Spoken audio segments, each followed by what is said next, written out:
So starting from this week, we're gonna talk about chapter 3. Okay, motion in 2D. Okay.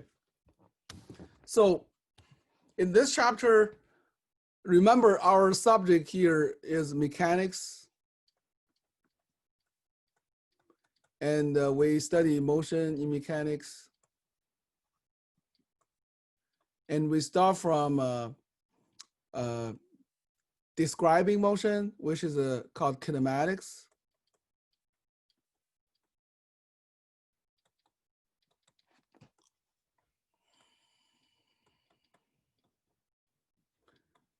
And after that, we do dynamics, which is explaining motion. So right now we're doing kinematics, okay? And we started from chapter 2, which is we talk about motion in 1D. Now we go to a little more complicated case, which is motion in 2D, okay?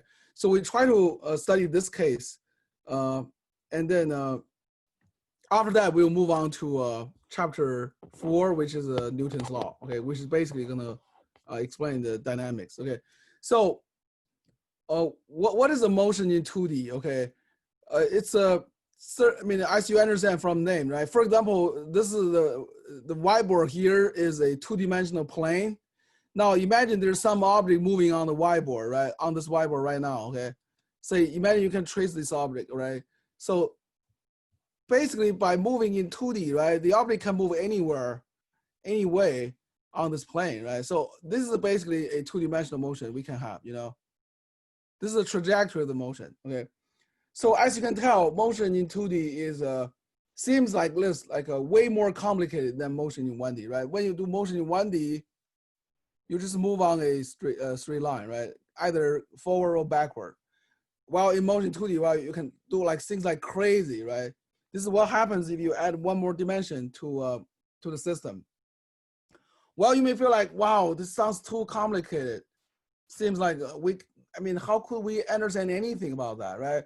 Sounds like crazy, right? However, it turns out there is a way to figure it out, and actually is related to what we learned from last chapter.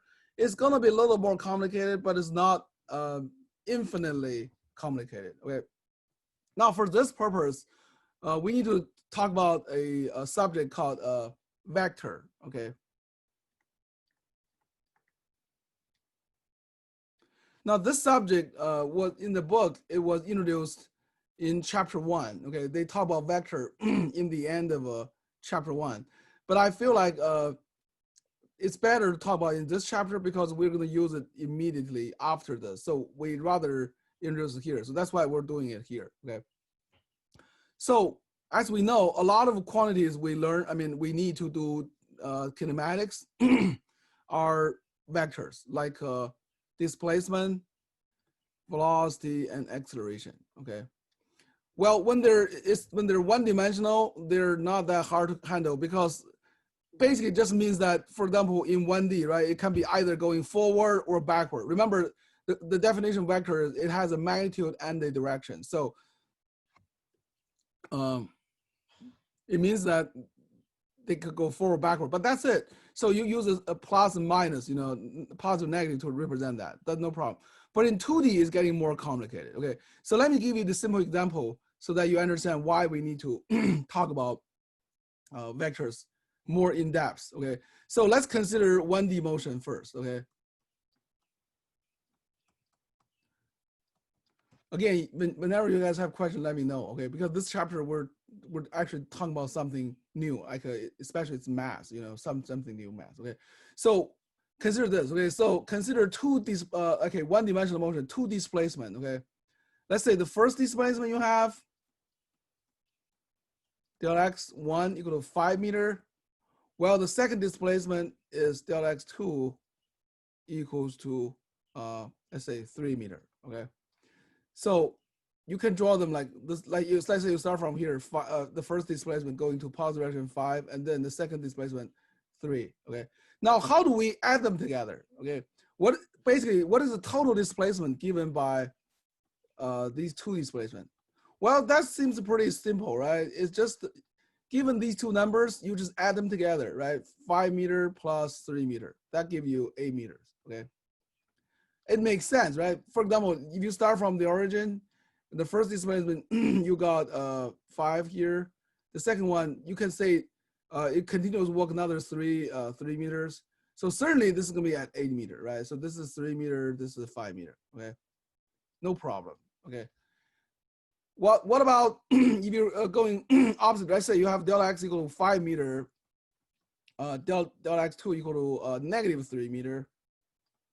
Excuse me. What is the total displacement in this case? Well, you can still add them together. You know, delta x1 plus delta x2 is just like 5 meter plus negative 3 meter, okay? So that gives you 2 meter. And again, it's pretty clear what's happening, right? So you have this 1D motion, and then you start from the origin. When you take a positive displacement, you're going positive, like you end up here, right? Well, when you do negative displacement, right, you're going negative direction. So negative 3 just means you're going to the left. So you go this way, another 3, okay? This is your delta x2, okay, going this way, okay? So certainly you're gonna end up with 2 meter, right? So in both cases, to add these two vectors, it's pretty simple. You just add these numbers together, okay? That's all reasonable, right? Now, but things get different when you go to 2 dimension, okay? So let's say, consider the case of 2D motion, okay? So let's say the same thing, okay?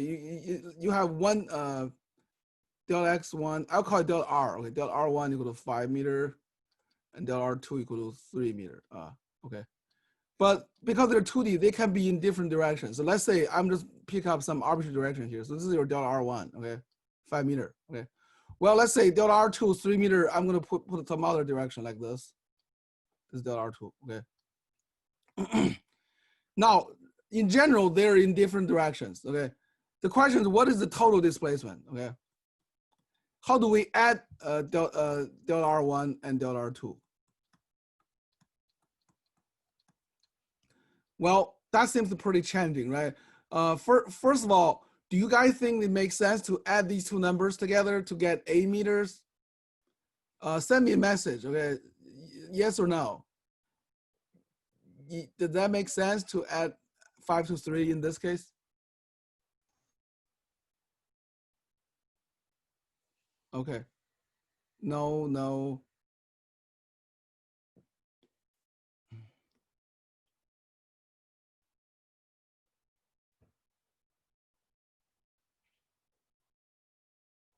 Just 2 answers. What about the rest of you guys? Okay, 3. I got 3 answers right now.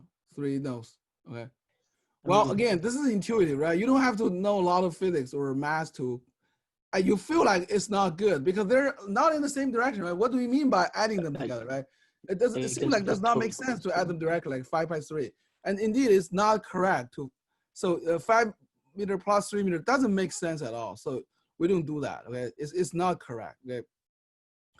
And so basically, we have to kind of look carefully about this case. We have to define how a way to add two vectors reasonably. Okay, I mean agrees with our intuition and give us something that reasonable and useful. Okay, so the question: how do we define the addition of two vectors? Okay, in general, okay, for 2D vectors, and actually this works for 3D vector as well. Okay.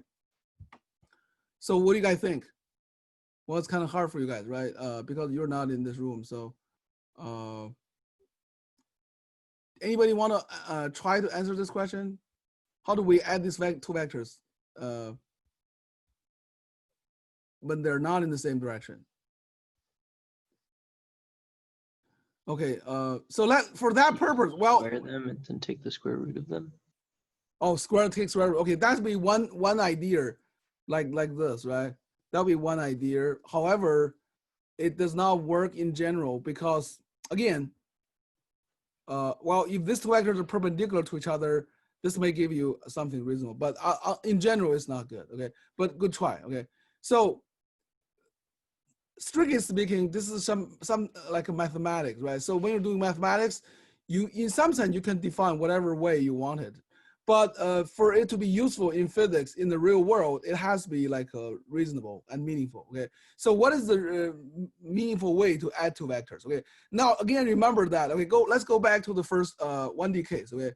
So when we're talking about addition of two vectors, what do we really want to get out? Okay, so see what we're having here is we have two displacement, right? We want to get a total displacement, so we add the two displacement together. So, and then we see that the total displacement, you can add them together like this.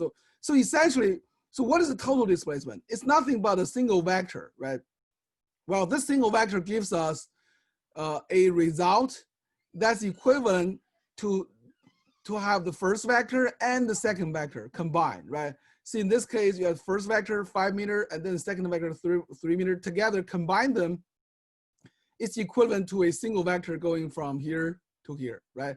So carry this same idea here. So what is a single vector that can give us something equivalent to the combination of these two vectors, right?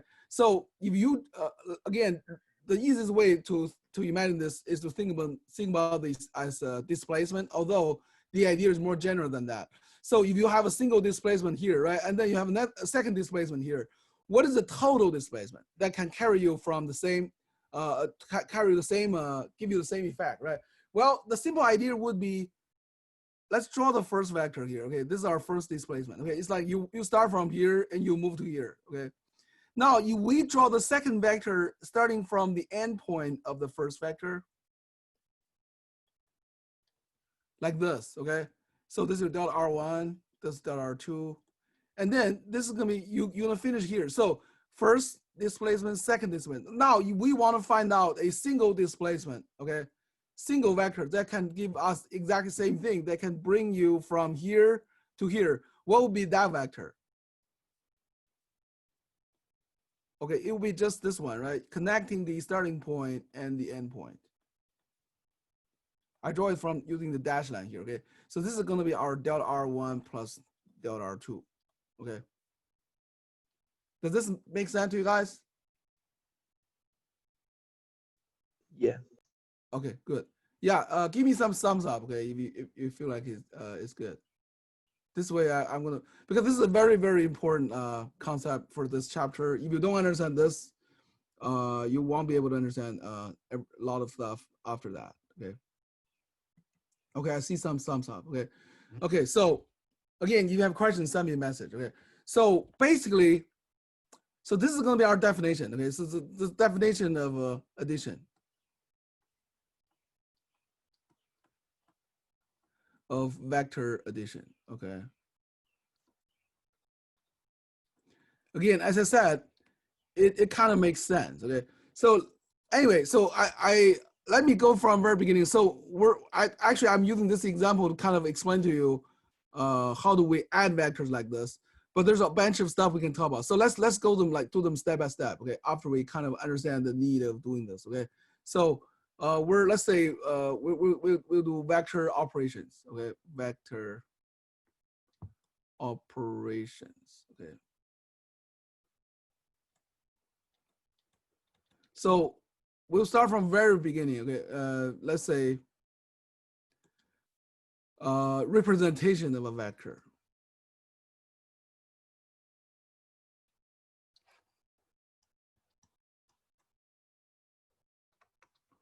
So basically a vector, how do we write down a vector? Well, it's a simple, I mean, if you want to write it down, like you can use a letter to represent a vector. Well, for example, letter A, okay? But to remind us this is a vector, we put an arrow on top of it, okay? So like this, okay? Well, in the books, when it's printed, they sometimes use like a bold letter, but it's kind of hard for us to draw bold letters by hand. So we normally just write it like an arrow on top of the letter. So with this notation, all the vectors we talked about before, like these, strictly speaking, they have to be put an arrow on top of it. Well, in chapter 2, we didn't do that, okay? Well, when we talk about 2D motion, we use another symbol. Instead of delta X, we use delta R. So basically, these are the symbols we're gonna use. Delta R, V, and A, they all have a arrow on top of it, okay? And geometrically, because vector is something defined has a magnitude and the direction,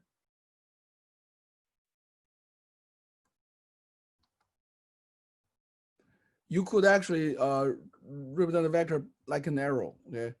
So the length of the arrow would represent the magnitude, and the direction of it represent the direction. So length with, I mean, arrow with a certain length is a good way to represent a vector. Okay. Now secondly, let's talk about what do we mean by equal of two vectors. Okay. So if two vectors equal, what do we mean? Okay. Wait, let's call equality. Okay. So, and because vector has a magnitude and direction, right? So certainly to have two vectors equal to each other, they had to be going along the same direction and has the same magnitude, okay? So same direction and same magnitude.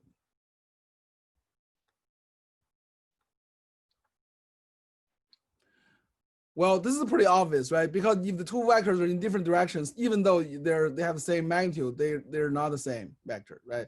And not to mention that if they're going along the same direction, if the lengths are different, certainly they're not the same. So has to be same direction, same magnitude. However, it's possible to kind of parallel transport one vector from one place to another place, as far as you don't change the direction and magnitude, it's the same vector, right? Because they're equal. Okay. Okay, so with that, let's go to their addition. Okay. Again, we're kind of doing like arithmetic, you know, like what were you guys doing for elementary school? But the difference is we're doing it for vectors. Okay. So what do we mean by adding two vectors, a plus b? As we explained already. So say this is your first vector, this is your second vector, right? So the sum of a plus b is simply the rule of getting it is this. Okay, firstly draw first vector. Okay, secondly draw the second vector starting from the end of the first vector, and then connect the starting point of the first vector to the end point of second vector. Okay, that gives you a plus b. Okay. As you can tell, this definition is very geometric, right?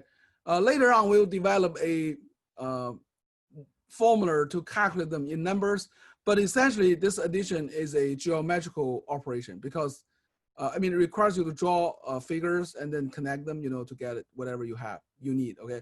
So this is totally geometric, okay? So for now, it is important to understand this, the meaning of it. Again, you do not need to memorize it. Just keep in mind. See, again, using that simple example, right? So if you have you have two displacement and then you want to find out the total displacement out of the two displacement, well, that's the way to do it, right? Starting drawing the first displacement and then draw the second displacement, connecting the starting point and end point, and this gives you the total displacement. Does that make sense to you guys? Again, I mean, if you don't mind, please show me your face. You know, this way can tell whether you guys feel comfortable or okay. In this case here, would the like a squared plus b squared not work? Right. See, that it only works if you have a like they're going perpendicular to each other. See, you have a right triangle. See, this make a triangle, right? Only if it's a right triangle. See, if this length is a, this length is b, this length will be a squared plus b squared and then square root. Okay. But this is only true if it's a right triangle. In general, these two vectors do not make right triangles. Okay. That makes sense? So yeah. if I give you a arbitrary triangle, you won't be able to calculate the length of this using this formula. It's not right. That makes sense? Cooper? Yeah. Okay, good. Okay, well, this rule can be easily generalized if you say to have if you have multi-vectors adding together, like a plus b plus c plus d, right? And whatever, you know. It basically like if you have the first vector, like I'm just drawing some arbitrary vectors here. Say, suppose you have these four vectors, right? So to get the sum of it, same idea. Start drawing the first vector and then draw the second vector starting the end of the first vector and draw the third vector going down. And then finally draw the last vector like this, okay? and then if this is just this four vector, right? This will be just the sum of the vectors. Again, starting from the starting point of the first vector and at the end point of the last vector, okay? That's your total displacement, and that's like the sum of these four displacement together, right? Next to each other, consecutive displacement, right? So, and okay, that's the addition rule. Okay, what about subtraction?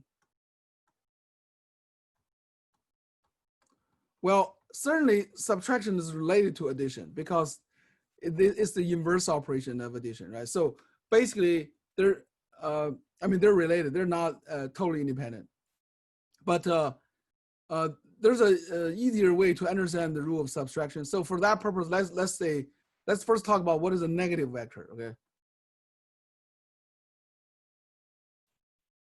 So for example, suppose A is given by this. Okay. I will just draw like this. Okay. So the question is, what is negative A? What do you guys think? Based on your intuition, what would be the negative A? It would go in the opposite direction. Right. So same length, but going to negative direction. Okay. And that makes sense because, for example, if you add these two vectors together, right? If you use A plus negative A, mathematically, you kind of expect it goes to 0. And if you use the rule of addition, you can see that, let's say if you draw the first vector A, and then you draw the second vector starting from the endpoint of the first vector, and then drawing all the way back, certainly you're gonna go back to the starting point, which means the total displacement is 0, right? You don't go anywhere. So, and it's 0. So it all makes sense. So negative A is just the going opposite direction of whatever vector A you have, okay? Now with that, we can develop about the rule of subtraction, okay? So the idea is we can do subtraction by doing addition, you know? For example, if you want to do A minus B, okay?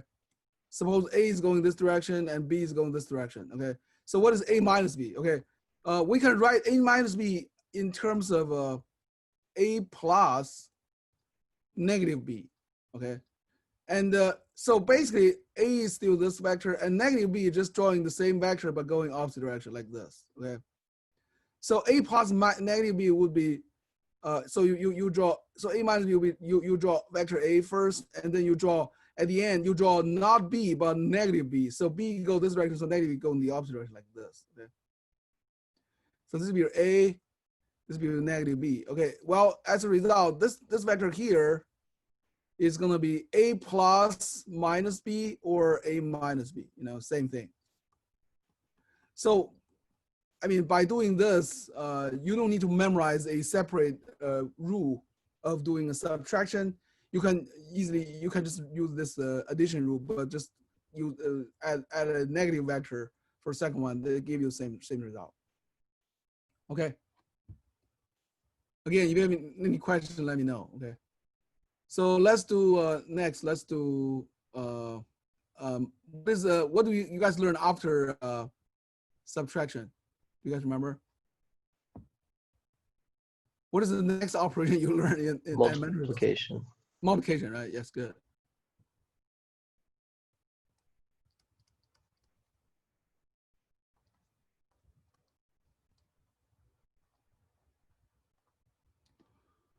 So let's talk about multiplication vectors. Okay. The simplest way to do that is to multiply a vector by a number. Okay. So let's say suppose you have A, which is given by this, right? The question, what is 3A? Again, this should be intuitive, right? What do you guys think? What is, if you A is like this vector, what is 3A? It stretches the length by 3. Yes, so exactly right. So you just draw like 3 A's together, you know. So just 3 times of the length going along the same direction, right? So that's going to be your 3A, which makes sense, right? Now remember, you can essentially this 3A just equal to A plus A plus A, right? So multiplication by number is nothing but a quicker way to do addition. So certainly you just draw like this. Okay, so certainly this makes sense. Okay. And actually you can multiply by essentially you can divide by number, like say A, like then you can talk about A divided by 2, which is, you can say multiply by 1/2, right? Or divide by 2, right? And the idea is the same. So if A is this, right? 1/2 of A would be just, you cut A in half. So it'd be like half of the original length, but going along the same direction. Okay, now finally, okay, so the more difficult thing actually comes in when you have a vector times vector, okay? Well, the good news, for example, like this. or like that. Okay. The good news is we do not need to know this. Okay, for this class. So forget about it. Okay. This is called dot product. This is called cross product. Okay. There's more than one way to do that. So, but we don't need this. Okay. So in this class, whenever we talk about multiplication, you need to know this. Okay. Just vector multiplied by number, which is pretty simple. Okay. Now, well, finally, a division, right? We kind of already talked about it here. It's the same thing, like similar to this. And for one vector divided by another, we don't really talk about it, and it's not very well defined. So there's no division at all we need to talk about. So we basically end up at multiplication. So again, we have a how to represent vector. What do we mean by equality of two vectors, and then addition, subtraction, and multiplication by a number. Okay, so that's the couple cases we need for the vector stuff. And as you can see here, right, probably the most non-trivial thing for this chapter is how to add two vectors, right, like this, because this is really a little bit kind of counterintuitive, or you're not familiar with this. Well, subtraction is essentially the same thing as addition, so it's the same thing here. Multiplication by a number is not that hard. It's just a number, you know. So I mean, it's pretty easy to understand. Okay, any questions so far? Okay, good. So let's do some exercise. Okay, just to, well, again, as I said, right, this is just some basic definitions here. We need to figure out a way to calculate the numbers for these operations, but which we will talk about a little bit. And before we do that, let's just use all this geometry that we developed here to do some exercise. Okay, again, remember what advantage you guys showing up here is you can get some bonus point by doing those exercises. Whenever we do exercise, you got some bonus point. Okay, so the exercise we will do here, let's say, okay, so for simplicity, let's use A, like choose A like this. Okay, A, so it's going to going toward right with 1 unit as the length, and then B, same thing, 1 unit but going up. Okay, 1 unit. Okay, so let's add the vectors. Let's do some operations. Okay, so let's do A plus B, and then A minus B, and then like 2A plus B. Okay, let's just do the 3. Okay, maybe let me put another one here. Okay, let's put another vector C. Okay, C like this. Okay, 1 unit going down. Okay, so let's do okay, let's forget about this one. Let's do 2A plus B minus 2C. Okay, now again, in each case, so what you're going to do here, you're just drawing those vectors and following the way, the rules we talk about, to draw the vectors and then draw the sum or subtraction or this like little long expression. Draw the n vector, draw the the over row vector that you want to get. Okay, and then you can send me a message by telling me the direction of these vectors you got. Okay, well, you don't have to calculate the length, okay, because it's going to take a little bit to calculate. So just tell me roughly the direction. Like say, like to the right or to the left or to the upper. I mean, let's see, upper left, okay, or lower right or something. You know, something like that. Okay. Again, it should be a quick exercise because it's not really much you do here. Okay, you need to do here just a little bit.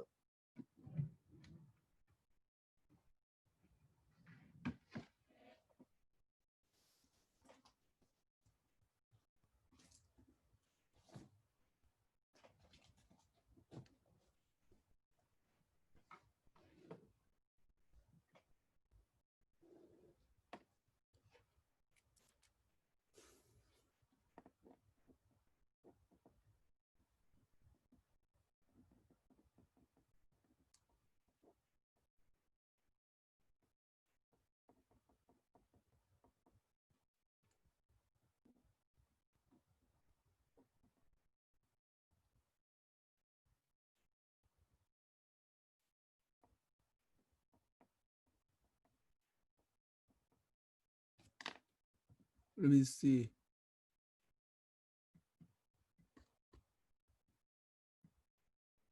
Okay, I got some message here. Okay, 4, 5, 4, 5. Okay, upper right, lower right. Okay.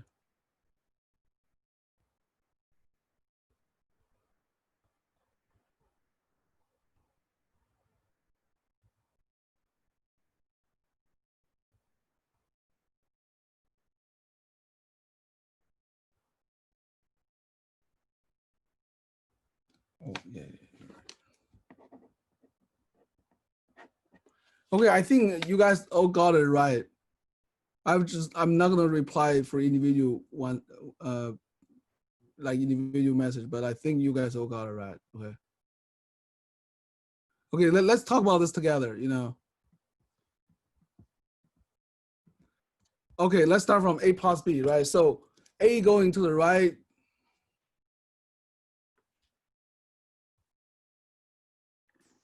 And then you draw A first, and then remember draw B at the end of A. So B going to the up. So certainly, yeah, that's gonna be A plus B right here. Okay, A plus B.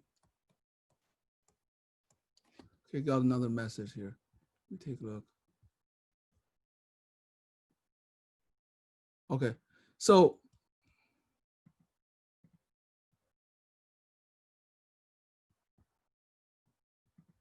okay, so this is A plus B, right? I think everybody got it right. Now, if you want to calculate lengths, this is a 1, this is a 1. So this is a right triangle. So this is actually square root of 2, but you didn't have to calculate. Okay. Now B, second one, A minus B. So same thing. You start drawing A here, and then you draw, instead of drawing B, you draw negative B. So B going up, so negative B going down. Okay. So it's going to be negative B here. Okay. And then the sum is going to be starting from this to end up this here. So this is A minus B. Okay. And again, so this is lower right, or somebody says fourth quadrant, they're all correct. So the length again, square root of 2, but you don't have to calculate. I didn't ask you to calculate that. Okay. So 3, I cross, but somebody did it. So 2A plus B, same thing. 2A and then plus B, right? So that's this one. Yeah, this is 2A plus B. Now, the last one, you involve 3 vectors, so you need to be a little bit careful. So 2A, you start from 2A here. Plus B going up a little bit. And then it says negative 2C, right? So C goes down. So negative C is going up again. So so you need to go up 1C and then another C because of 2C here. So this is negative 2C here, okay? So 2A plus B and then negative 2C going up like this. So the sum is this.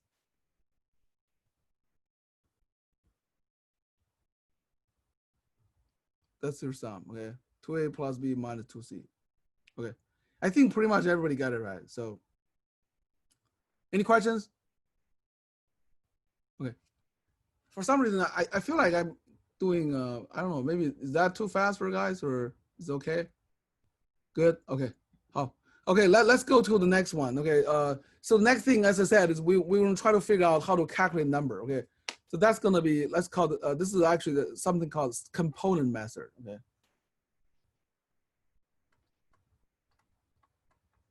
So in some sense, this method is really important, okay? It's even more important than all these geometrical things we talked about before. So, and it's related to a lot of things we do, not only in this chapter, but next chapter as well. So for Newton's law. So the component method is critical to understand Newton's law, okay? So what is component method, okay? So the idea here is we want to draw vectors in a coordinate system, in our Cartesian coordinate system. So in two-dimensional case, a Cartesian coordinate system consists of 2 axes, okay? We have a horizontal axis, we call it X, and vertical axis, we call it Y, okay? And then let's draw the vector in the coordinate system. Now, let's start from simple case when the vector is in the first quadrant, okay? Say this will be our vector A. So when you're doing component method, the first step you do is you draw the vector starting from the origin, always from the origin of the coordinate system, And then you find the two components of the vector by drawing two lines perpendicular to each two axes, okay?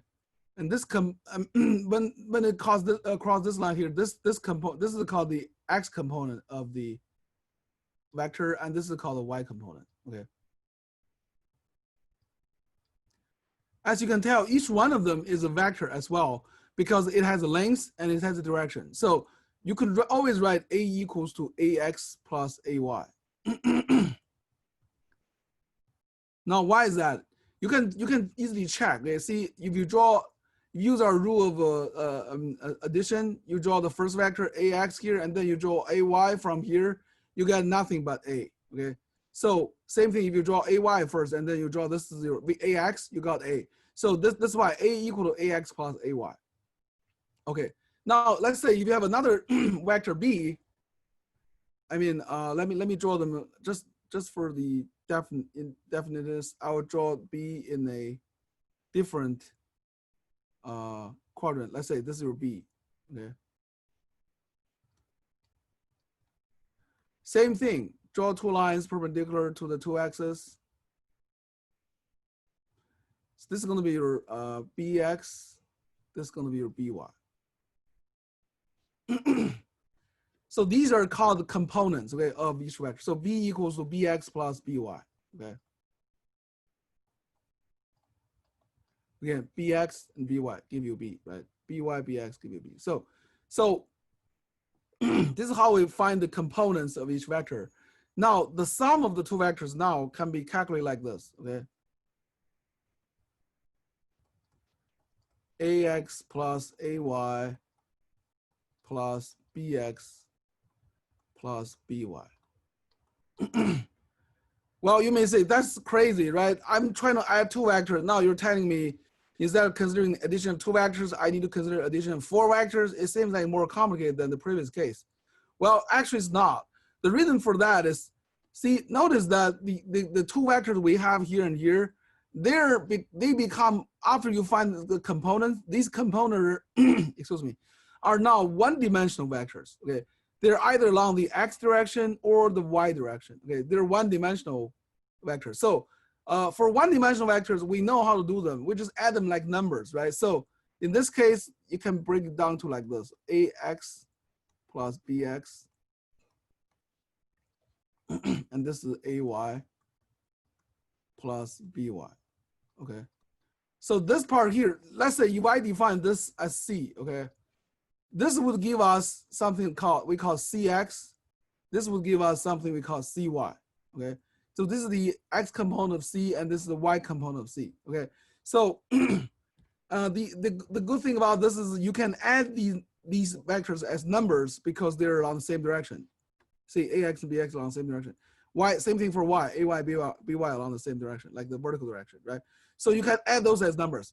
You cannot add these and these as numbers because they're going along two different directions, right? X going along this direction, Y going along that direction. To make it explicitly, let's do this as an example, okay? Excuse me. Suppose we do exactly this thing, okay? So say we have vector A, which is like a 3 unit, and then with 30-degree angle, I call it theta equals 30 degree. Well, when we talk about angle theta, it normally refers to the horizontal axis here, the positive direction of horizontal axis. Okay, so this is gonna be our angle theta. Starting from positive direction, going to where it is, okay? And then let's talk about B. Let's say B is 2 unit, and then the angle theta is 135 degree. So again, it refers to this angle here, okay? Let's call this theta, yeah, okay, that's fine. Let's try to consider this specific case. Try to find C equals to A plus B. Now, these are geometrical method. Let's roughly kind of demonstrate it, okay? So A is like 3 unit going along angle 30 degrees. So let's say this is your A. Now B is 2 unit going along 135 degrees. So B is like this, you know, a little bit shorter. So, I mean, this is your B.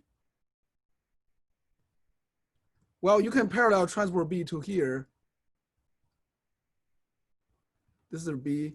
And then based on our definition, the sum would be somewhere like this, right? This would be some C. This would be C, right? This is what it is, right? So let's try to use this component method to find out the values for C or the component of C, okay? So for that purpose, we need to do, we need to find out the X and Y component for A first, right? Now here comes where we need our trigonometry, okay? So for that purpose, let me just draw the A here again, okay? Now let's focus on this triangle here. This angle is 30 degrees, okay? So this length here is our AX. This length here is our AY, okay? And this is our A. Now remember the length of A is 3, right? So basically given the angle and given the hypotenuse, how do we find out the two other sides? How do we find out adjacent and how do we find out the opposite, right? This is a trigonometry question, right? Now, if you have already wrote these formulas down for trigonometry and put it on the wall next to your bed and look it up every morning you get up, I mean, you should probably get familiar already with this thing right now. If you haven't done that, probably it's going to be harder. Let's start from AX, okay? How do we get AX given A and the angle? What trig function should we consider?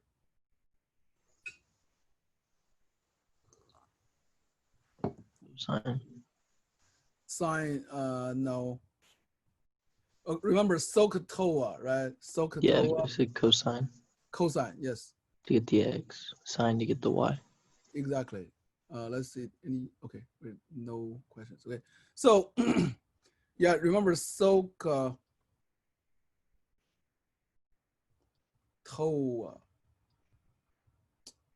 No. So opposite divided by hypotenuse. Adjacent divided by sorry. I don't know. I'm sorry. SOHCAHTOA. Okay. SOHCAHTOA. Okay. So for this is adjacent, so we need a cosine. So by definition, cosine 30 degree equals to AX over A. Adjacent divided by hypotenuse. Okay. So that means AX equals to A times cosine 30 degree. Similarly, sine 30 degree equals to AY divided by A. So AY equals to A times sine 30 degree, okay? So we can then plug in numbers here. So A is 3, so AX equal to 3 times cosine 30. AY equal to 3 times sine 30. Well, sine 30 is 1/2, so AY is simply 1.5. And cosine 30 is square root of 3 over 2. So let's just calculate that. So 3 times square root of 3 over 2, okay? What? Okay. So I got 2.0, 2.6. Okay. Do we need to calculate that out instead of leaving it as 3 square roots of 3 over 2? We do need to calculate out. In our class, in physics, we normally keep our answer as a decimal places, as a number of its decimal places, instead of leaving them like a square root or something. No. Yeah. Okay. Okay. So we got AX and AY. So this is how we got these two components. Okay. Let's do the same for B. Okay. Well, B is in the second quadrant, right? So it's a little bit different, but the idea is the same. Okay. So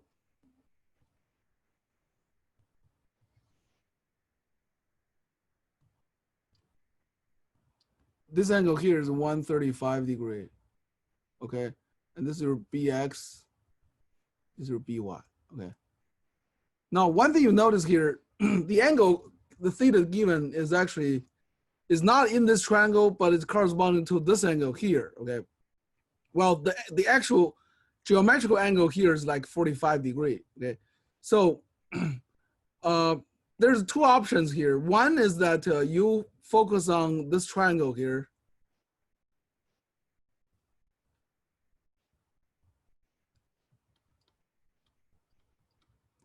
and use this actual angle. This angle will be just 45 degrees, okay? Use this angle to calculate the two components of B. If you do this, you got Bx equals similar to a case of A, like B times cosine theta. So it'll be like 2 times cosine 45. And then By equals to B times sine theta, which is 2 times sine 45, okay? Now, if you calculate these numbers, you get, let me calculate them really quick. Should So be yeah, square basically root just two square for root both 2, of them. right? Square root 2 for both cases, so it's be 1.4. Okay, but there's a problem with this method, okay? So you're not done yet, okay? Because if you look at this two component here, right? This is your By, right? Now notice By is positive, right? Because it's going positive direction, but Bx is actually negative. So the actual Bx is not 1.4, but it's actually negative 1.4. And By is positive 1.4, okay? Well, this minus sign is what you observe from this. See, the Bx going along this direction, going to the negative direction. So it has to be negative 1.4. If you look at this triangle, choose to look at this geometrical triangle, you won't be able to get the sign from this calculation because this is just a geometry figure. And then the length you can get from this is just positive, but you have to put the sign by hand. However, if you use the another different angle, use 135 here, okay? If you calculate Bx, this is method 1. So put the sign by hand, okay? Put in the sign by hand. So another way to do that would be to use the original angle here, 135. So Bx equals to B cosine theta. Okay, maybe let me call the theta prime so it reminds you it's a different angle. So you use the original angle given 135 refers to the positive direction of x.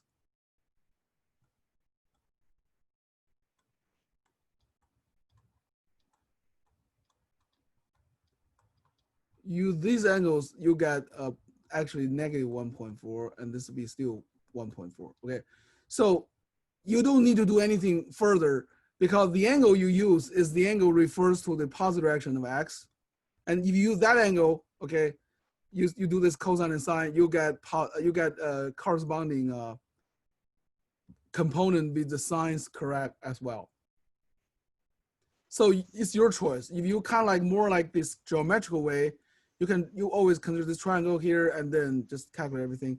But if you want to use the little more abstract, algebraic abstract way, you could actually, you can still consider this triangle, but the angle you should use is not this angle, but you should use this angle.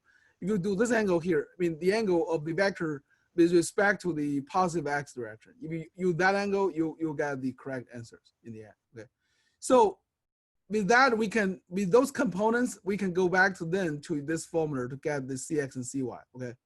So instead of writing it together like this, because these are two different directions, we normally write like separately. So we simply write Cx equals to Ax plus Bx, because Ax and Bx are both along the x direction. So they're one-dimensional vectors, so we can add them directly as numbers. So we have Ax is 2.6, Bx is negative 1.4, so we got actually 1.2. Okay. Now same thing, Cy equals to Ay plus By. Okay, that equals to 1.5 plus 1.4. That's like 2.9. So the end result we have is 1.2 and 2.9 for the two components. Okay. Now you can easily draw this vector in the coordinate system since you know the two components, right? So roughly speaking, Cx is 1.2, so like here, Cy is like 2.9, so it's like more than double of the Cx, so somewhere here. So your vector is the C, okay, this is your Cx and Cy. So because both components are positive, this vector certainly lies in the first quadrant, okay? Well, this agrees with our geometrical approach. See, this vector is in the first quadrant, right? By drawing them like that, right? Anyway, so that's how we get this sum as numbers, okay? Any questions?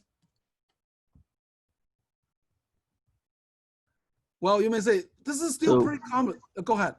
So for x, will it always be like the distance of like, I want to call it r because of the unit circle, but the distance of that vector You mean and the the x cosine component? You're the talking about angle. the x component? Yeah. Yeah, Will the it x always- component is always referred to like this component along the x direction.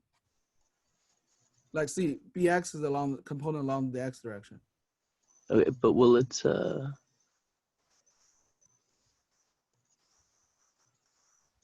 x component always be the like b times the cosine of theta? Oh, yes. In some sense, these are the formulas. You can kind of, it's always work. Providing you use the proper theta here. Yes. Okay. Yes. Okay. Okay. Again, you may feel like this is still a little bit pretty complicated. Well, it is complicated compared with adding two numbers for sure. Okay. But as I said, it's not infinitely complicated. So see, when you have 1D vectors, you just add them like once. But when you have 2D vectors, the idea is you can still add them like numbers, but you have to break them into components first, and then add the components together. So this gives you each component. Okay. So in this sense, each two-dimensional vector it is kind of like equals to two the combination of two one-dimensional vectors, which are basically their components. Okay. So let's see. Today I feel like we talked about a lot. Okay, we have like 15 minutes left. So let me kind of make some comments. I don't think we have the time to do another exercise today, but I want to kind of give you guys some comments and then some follow up for this example we did. Okay, for the component method. Okay, so first of all, one thing you see here is in the end, right? What we got here was just the component of C, right? But as you can see here, given the two components, we can easily figure out where C is. So basically, if you know the two components, you know the vector. So a 2D vector can be definitely given by its two components, okay? Two components. Okay, on the other hand, a 2D vector can also be located if we know the like here, in our example, we know the length and the angle, right? So length and angle is another way to locate the 2D vector, length and angle, okay? So either of these two ways is good to represent a 2D vector representation. Either two components or length and angle, okay? Now, if the problem does not specify what it wants, okay, you may end up with whatever you want. Let's say you got this two component, you can say that's my vector and that's it. You don't have to go ahead and calculate the length and angle because this two components certainly specifies C, so it's certainly good, okay? Well, this whole thing is complicated, but if you really think about it, the critical part is not that complicated. For example, if I give you a different problem, right? Let's say if I give you A equals to A is given by the two components, AX is 2.6, AY is 1.5. Suppose this is what I give you, okay? And then I also give you B. BX is negative 1.4 and BY is 1.4. And then ask you what is the what does A equal to, A plus B equal to, right? What does C equal to, right? Well, if you do this problem, right, it's pretty easy, right? Because you can just add the X component together. So CX just equal to AX plus BX, which is just 4. Wait, is this what we got? You said negative, but put positive. Negative. I'm sorry. Yeah, yeah, negative. So it'd be like just 1.2. Well, for B, for Y component, it'd be just like AY plus BY, be just 2.9, right? So if I give you the components, it's really simple. You just add the x component together, y component, you got these two components, that's it, you know. And that certainly, you can use these two numbers as a representation for your answer, you know. But sometimes it's getting more complicated if I give you something like this, you know, if I give you the length and angle like this, you know, then it requires some calculation because you need to find the component first by using trigonometry and then add the component together, you know. That makes things a little complicated, okay? By the way, sometimes people write the vector, like you can write a vector like this, you know, A equals 2.6, 1.5. Well, if you write a vector like this, understand this is just the x component and this is just the y component, okay? And this looks really like the coordinates of a point for point A. You know, the point A, you have this two coordinates, right? 2.6 and 1.5. Well, this is not a coincidence because a vector, although we define it as a arrow, if you draw it in the coordinate system, start from the origin, it actually represents a point because the end point of the arrow always locate a point. So in some sense, this is just like the Cartesian coordinates of this point, okay? But it's also the vector, okay? So another thing is sometimes it does not ask you just the sum. It asks you specifically to find out the length and angle of the sum, okay? Length and angle. And angle of the sum, okay? Well, this requires a further step, okay? So say you got the two components here, Cx and Cy. How do we get back the length and angle of C itself using these two components, right? So, well, let's do that together, okay? So again, looking at this diagram here, well, we know that this two sides, right? This is 1 point, this is Cx, this is Cy, right? Look at this triangle here, okay? We know these two lengths. We want to figure out this length here, C. And we also want to figure out the angle here, right? So this is where what we learned from chapter 1 about trigonometry, like inverse functions and also the Pythagorean theorem comes in. So for if you know these two lengths and this is the right triangle, this length, the hypotenuse is, you can calculate that by taking square root of these two components and then take square root of that, right? So that gives you 1.2 square plus 2.9 square and then square root, okay? So this gives you the length of the hypotenuse or the length of the vector itself. So let's calculate that. So 1.2 times 1.2 plus 2.9 times 2.9, okay? So you got 9, okay, I know I need to take square root of 9.85, okay? So you got 3.138 something. I'll just keep two sig figures, so 3.1. That's the length of the vector, okay? Now what about the angle? Well, that we need trigonometry, right? Remember, well, there's different way to do that, but one is to realize tangent theta equals to opposite divided by adjacent, so Cy equal to divided by Cx. So you know Cy is 2.9, Cx is 1.2. From there, you can solve for theta. Theta equal to tangent inverse 2.9 divided by 1.2, okay? So this is where the inverse function kicks in, okay? So taking, first of all, taking the division, 2.9 divided by 1.2, this gives you 2.416 something, and then take tangent inverse of that. You should have one of these on your computer, on your calculator, 2.1, okay. So you got 67.5 degree. Okay, again, make sure your calculator is in the degree mode, okay? To check, you can use, take sine 90. If sine 90 gives you 1, your calculator is probably in the degree mode. It's in the right mode, okay? Any questions? Okay, I think today we went through pretty much quite a lot of things. and you guys, this is pretty much the first part of these,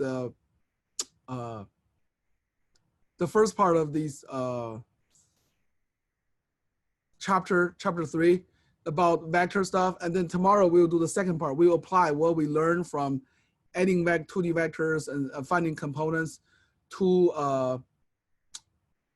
the two-dimensional problem. Now, I mean, and try to solve it together. We have about 7 minutes left. Let's see. I don't know. Maybe let's do one exercise since we have 7 minutes left. Okay, so let's do this one. So I'll give you two vectors. Okay, A, just the 1 minus 2, and B as 2 minus 2 1. Okay, so let's try to find out A plus B. Okay, it's a. I mean, you don't need to calculate this in a. I mean, just get the component. Okay, so let me just explain this a little bit, and then, as I said, tomorrow we'll do some more exercise. So the addition of this is like, let's call this C, right?